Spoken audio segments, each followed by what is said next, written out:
Allô les cinquièmes, j'espère que vous avez passé une belle fin de semaine. Il fait beau soleil aujourd'hui au moins, alors j'espère que vous allez sortir puis profiter de ça, puis aller prendre une belle marche, peut-être un coup de tour de bicyclette. Aujourd'hui, je vais vous lire une histoire qui s'appelle L'île du géant. C'est un conte de l'Ontario qui vient de ce livre. Alors, mon premier livre des contes du Canada. Mais avant de commencer la lecture, on va parler de la lecture à voix haute. Alors, quand je présente une lecture à quelqu'un, il y a 3 choses que je dois me souvenir. Le rythme, la précision et l'expression. Alors, le rythme, ça veut dire, je veux parler à une vitesse normale, comme quand je parle normalement. Parce que si je parle trop vite, ben la personne peut comprendre qu'est-ce que je suis en train de dire parce que je vais trop vite, puis il faut que j'essaie de concentrer à juste comprendre ce que la personne dit. Et l'opposé, si je vais trop lentement, ben là, ça peut devenir plate. Donc, je veux parler normalement. Ensuite, j'ai la précision. Alors, c'est important de se pratiquer, surtout avant de présenter une lecture à quelqu'un. Alors, je veux me pratiquer, faire certain que je sais comment bien prononcer tous les mots. Alors, ça, c'est l'autre chose aussi, de bien prononcer ce que je suis en train de lire. Alors, la pratique va t'aider avec ça parce que tu l'as déjà lu, tu sais déjà quels mots que tu avais eu de la misère, alors tu t'es pratiqué avec ceux-là. Donc là, quand ça va être le temps de présenter ta lecture, ça va mieux aller parce que tu es déjà prêt pour ces mots-là avec lesquels tu avais eu de la misère. Ensuite, on a l'expression. Je pense que ça, c'est la partie la plus importante. Parce que si je suis trop monotone, ça veut dire que je parle juste comme ça, sans vraiment changer le ton de ma voix. Ça peut devenir pas mal plate, ça aussi, écouter parler comme ça tout le temps. Moi, j'arrêterais d'écouter ton histoire. Mais si je suis animée, je mets de l'expression, il y a de la variation dans ma voix, je monte, je descends. Alors ça, c'est être animée dans ma lecture. Donc, pour vous donner un petit exemple, je vais maintenant vous lire l'histoire de l'île du géant.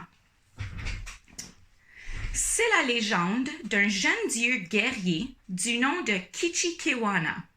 En réalité, c'est un géant d'une taille et d'une puissance colossale. Mais malheureusement, tout le monde a peur de lui. Les caribous fuient à son approche en poussant des cris rauques. Greu, greu, greu. Les loups détalent la queue entre les pattes. Aou, aou. Et même les poissons filent se cacher lorsque l'envie lui prend de se baigner dans la rivière. Kichikewana est vraiment malheureux. Mais un jour, enfin, il sent son cœur battre très fort dans sa poitrine. Bang, bang, bang. Son regard vient de croiser celui de la jolie Wanakita. Et il décide de la demander en mariage. Non, non, non, hurle la jeune fille. Tu es trop grand. Tu es trop fort. Pfff. Elle file se réfugier dans sa cabane et lui ferme la porte au nez. Clac!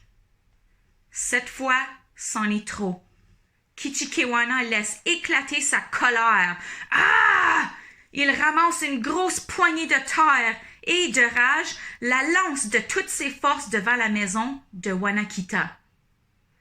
Les traces de ses 5 doigts sont si profondes qu'elles creusent les anses sablonneuses au sud de la baie Georgienne.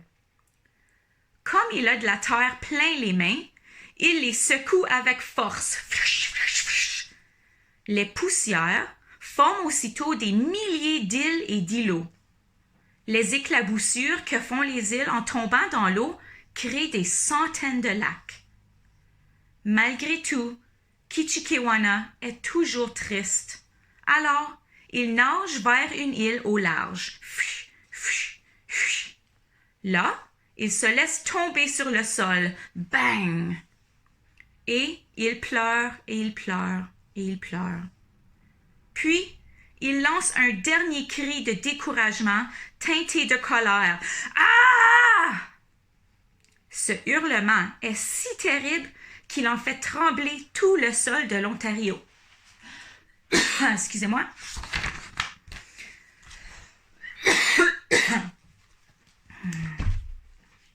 Finalement, épuisé et découragé, le géant Kichikewana tombe de fatigue.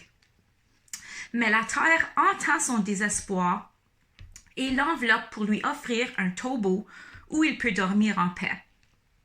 Depuis ce jour-là, Kichikewana repose pour l'éternité dans l'île que l'on appelle maintenant l'île du géant. Cui, mon histoire est finie. Maintenant, c'est ton tour. J'aimerais que tu choisis une histoire que tu aimes, juste une histoire courte, ça n'a pas besoin d'être long, te pratiquer et ensuite t'enregistrer comme j'ai fait pour me lire une histoire. Ça n'a pas besoin d'être présenté seulement à moi. Tu peux présenter à maman, papa, grand-maman, grand-papa, petite soeur, petit frère, grand frère, n'importe qui.